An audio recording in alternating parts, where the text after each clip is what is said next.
Your sister needs this more, Dad said, holding out the keys to the house I just finished. I didn't argue. I just took my bag and left out. A week later, they started calling. And that was just the beginning. In the morning, the sun was beating through the windows so insistently, as if it had made a deal with the foreman and come to check the estimate. I stood on the porch of my guest house with a clipboard where doors, hardware, porcelain tile, and bundles of insulation were boldly checked off. Not one random purchase, not one we'll sort it out later. I was used to putting everything in its place before anyone even thought to move it. Barbara handed me a plastic glass of lemonade and smiled that soft smile that usually makes people want to sign a waiver. This will be yours forever, Nora. Family helps family, she said, and every word stuck like painter's tape that you peel off with the paint. I nodded because arguing on the porch with a glass of lemonade was like fixing the electrics with a fork. Inside smelled like fresh paint and coffee. On the windowsill were samplers with honest names like sea salt and alabaster. I chose fixtures without dramatic gestures but with warm, even light, ordered quartz countertops, insisted on copper wiring and GFCI in the bathroom. Richard squinted at the estimate like an accountant at someone else's party. He circled the cheapest lines with a pen and asked why I needed moisture-resistant drywall if it doesn't rain inside. I explained as calmly as one reads an evacuation manual, because mold doesn't ask for weather schedules. He muttered that I was blowing the budget, and I replied that the budget was not a charity for his handyman acquaintances. The house was assembled from clear decisions. The windows were energy efficient, the doors were tight, the hinges were normal steel, not tin that bends at the sight of it. I met suppliers at 6 in the morning, rejected attempts to slip plywood instead of oak, and learned to read inspection sheets as if they were a new religion. When the inspector checked the panel board, I held a flashlight and mentally ticked off the boxes. Grounding was in, circuit breakers were signed, nothing sparked but my patience. By lunchtime I already knew where the coffee maker would stand, how high the rails would be, and why it was better to attach the towel hooks in mortise and tenon rather than on the honest word. This was a house I was building for me not as a pretty picture, but as a place where things work, not to break my nerves. And that's why the following scene sounded like a bad joke. Check-in day. Richard and Barbara were waiting for me on the porch. I set my suitcase and a box of dishes on the step and held out my palm for my keys. Richard slid 2 heavy bags into it. Lauren needs this more. You're still young, you can handle it, he said as if he were announcing the weather forecast. Barbara slid closer. It's a fresh start for Lauren. And you're the strong one. Family helps family. The door opened and Lauren stepped out with her phone in her hand, never taking her eyes off the mirror in the app. It's not like you're losing anything, she tossed back. You have a job schedules. I'm more comfortable here. At this point, even the light fixtures I'd picked out looked like witnesses to a crime. I ran my gaze over the walls, where there wasn't a single crooked seam, over the tiles, which I'd moved twice because of the room's capricious geometry, over the perfectly level baseboards. And instead of a stage I chose silence. Placed the bags back in Richard's hands, nodded, turned around and left. No fighting, no yelling, no monologue about justice. Just a clear thought. I built the house and they pretended it was never mine. Sometimes the best argument is the sound of the gate closing behind you. It was chilly in my rented studio. I took off my watch the way one takes off work gloves and placed a folder of documents on the desk. Contract, estimates, photos of milestones, translations. My phone exploded with messages from the family chat room, polite rebukes, a long ribbon of stickers, an invitation to discuss without emotion. I turned the sound off because if I did, all I would hear was the tone of "you owe us."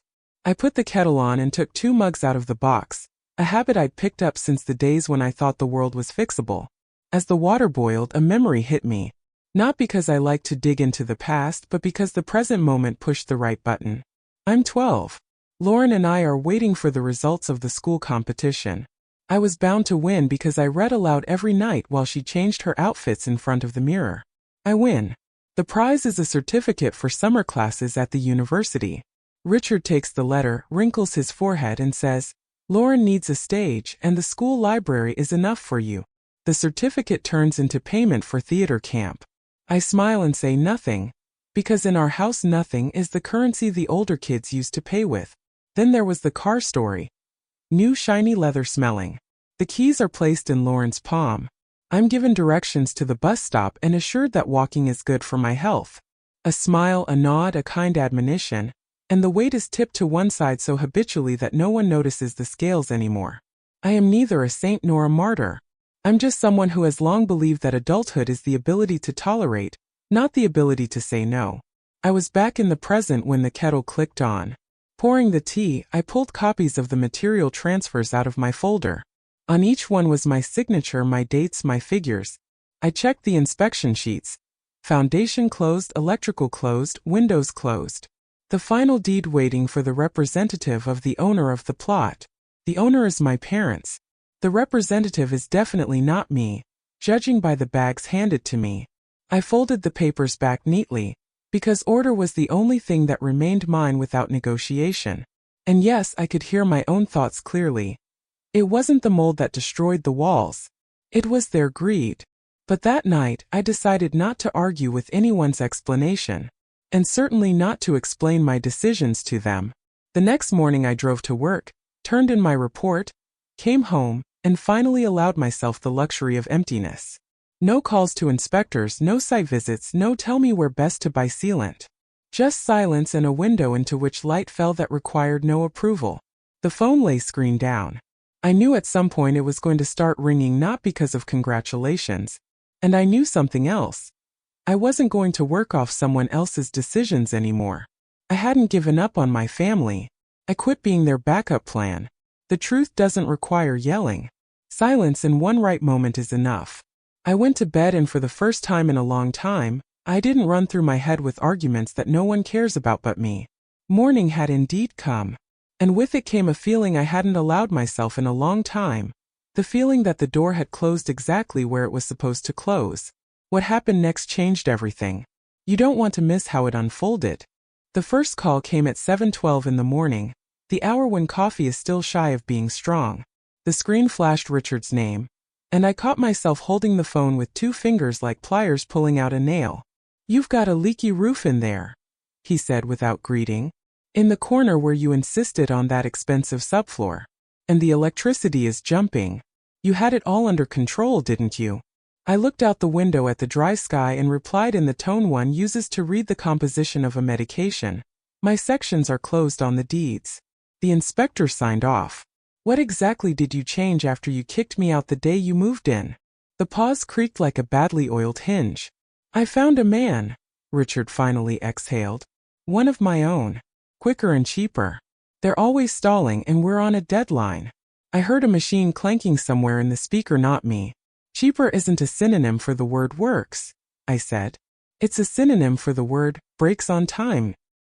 He hung up as if the conversation was over.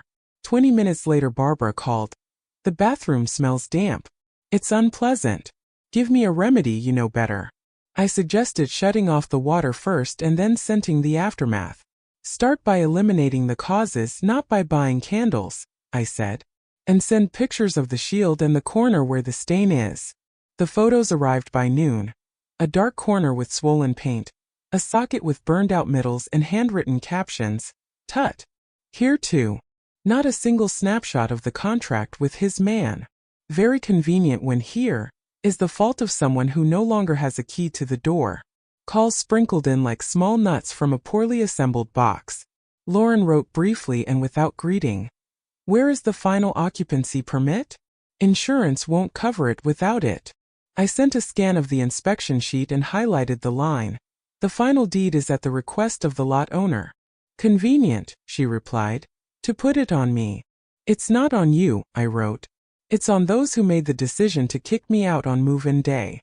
She dotted 3 dots, then disappeared. I could almost hear her confidence searching for new footing and finding none. By evening, our family-style diplomacy had begun. Polite messages with accusations inside. "You left the house unfinished, so they say," Barbara informed me, as if she were broadcasting a forecast on the radio. "I didn't abandon anything," I replied. "I have the paperwork and payments. The completion was done by the person you, Richard, hired faster and cheaper." "Why escalate? We're family," Barbara retorted softly. "We're family exactly until the estimate starts." I wrote and put the phone screen down. That evening, I opened the folder and laid everything out like an operating table. Contracts, payment orders, photos of milestones. Each sheet had its own story. One had my remittance for the foundation, one had the inspector's signature for the electrical, one had receipts for the windows. I'm not a paper collector, I'm a fact collector. And if anyone wants to argue with reality, let them learn the numbers first. I caught myself breathing evenly. No longing. Just a tiredness like the clean dishes after a big dinner. All done, you can turn off the lights. The smell of dampness from the photos I sent burned a different scent into my memory. That of a damp school basement. I'm 14, practicing reading for a contest. Lauren, meanwhile, is practicing her monologue for the Cabbage Patch and occupies the only room with a mirror. Barbara opens the basement door and says, "You're in charge, Nora, practice in here so she doesn't get in the way." Responsible in our dictionary means agreeable to inconvenience. I read aloud among the boxes of Christmas balls while Lauren is upstairs trying out her third outfit. When the results are announced, I'm praised, Lauren is applauded. And guess whose photo Richard prints out for the mantelpiece? Since then, I've been able to breathe in a confined space and not confuse praise with air. The next day, the calls from aunts and uncles began. At first cautious, "We don't know anything, just tell us if everything is okay." Then more specific ones. "They say you left with the door slammed and the house is unfinished." I responded with facts. I sent copies of payments, highlighted my name in the contract, and in the estimate my transfers. No emotion, no comment. A couple hours later, a cousin sent a screenshot of the contract for the final phase with a foreign firm and a short, "Why a different company?" I put an arrow to Richard's signature in response. No emoticons, no sorry to ruin the legend. At that moment, the family chat room ceased to be a place for stickers. The silence there rang louder than any accusations. Meanwhile, outside the house that was not mine, domestic poetry boiled over. The light blinked like a nervous eye, the machine was knocked out by the kettle being on, a map of dark continents flickered in the corner of the bathroom. Richard tried to call his own. The man wouldn't pick up. Barbara wrote, "Find a trusted handyman, that's where you live." I suggested we start by admitting the mistake. "It wasn't mold that ruined the walls. It's your greed," I wrote, and for the first time in a long time I felt the words fall into place the way the tiles should have. In response came a long pause and then a short, "Offended." Strange how easily people confuse truth with insult when the truth spoils their interior. By noon Lauren called, voice steady as if she were swallowing pebbles. "Tell me honestly, did you do the final permits?" "Primary ones, yes. Windows, electrical, foundation. The final deed is done by the owner." "I was asked to leave on move-in day," I replied. "Mom said you left on your own," she tossed back. "I left when I was handed bags instead of keys," I said. She was silent longer than usual. "So they set me up too. I don't have insurance without the deed. And I have nowhere to live," Lauren squeezed out. I didn't bother stroking her on the phone. "The contract has contacts for the contractors I've worked with. They're responsible for their milestones. The rest goes to your man Richard," I said. "Are you gloating?" she asked. "No. I just stopped paying for other people's decisions," I replied, and hung up because sometimes the only way to be an adult is to end a conversation on time.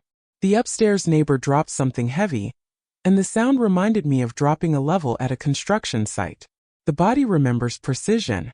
I unfolded the tape measure on the table, an old habit, and thought that my boundaries were no longer measured in centimeters, but in silence. Not the kind that punishes, but the kind that protects.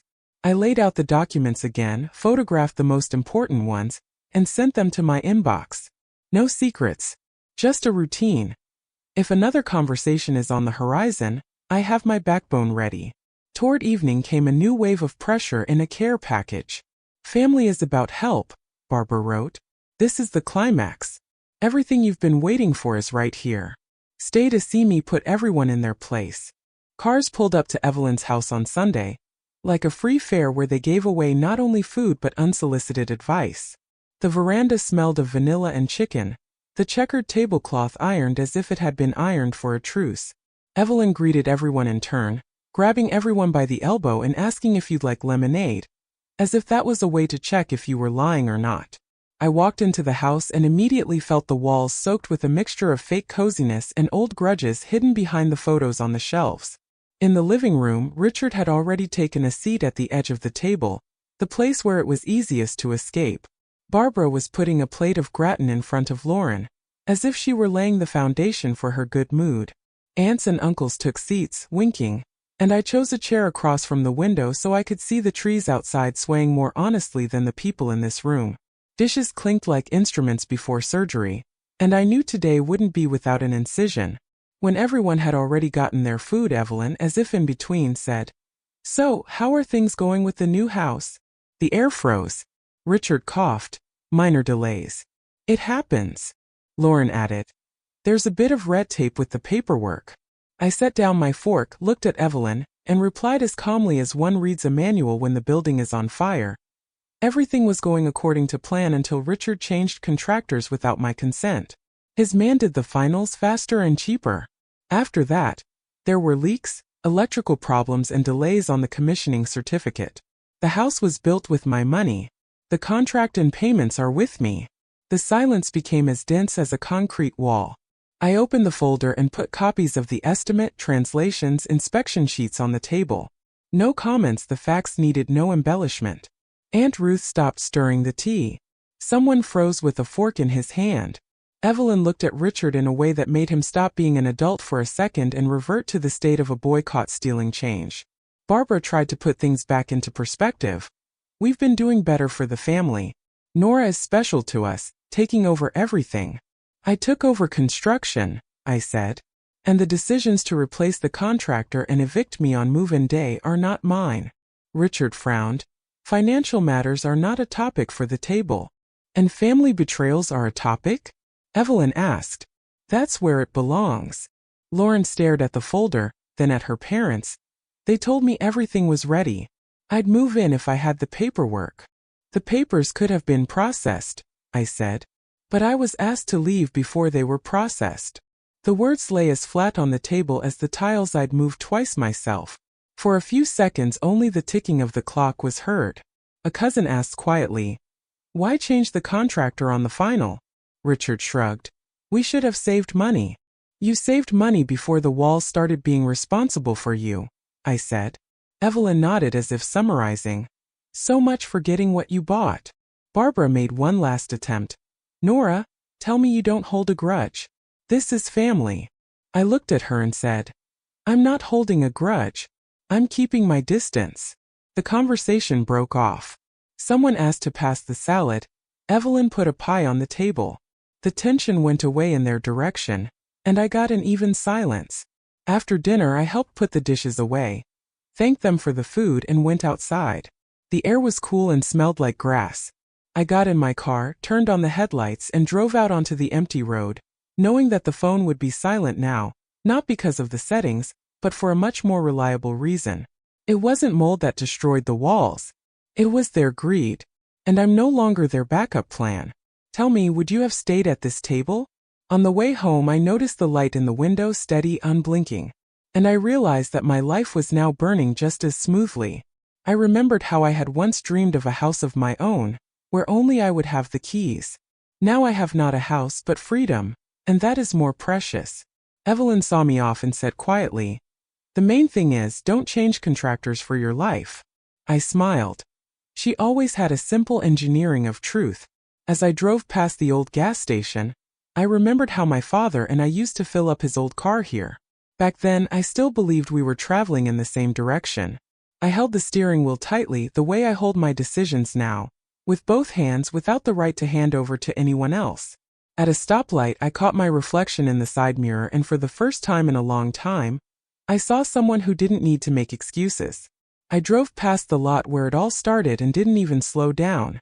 Sometimes the best way to move on is to not stop at the ruins. I walked down the stairs to my apartment and felt like every movement was mine and mine alone. I walked down the stairs to my apartment and felt like every movement was mine and mine alone. I walked down the stairs to my apartment and felt that every movement was mine and mine alone. I walked down the stairs to my apartment and felt that every movement was mine and mine alone. I walked down the stairs to my apartment and felt that every movement was mine and mine alone. I walked down the stairs to my apartment and felt that every movement was mine and mine alone. I walked down the stairs to my apartment and felt that every movement was mine and mine alone. I walked down the stairs to my apartment and felt that every movement was mine and mine alone.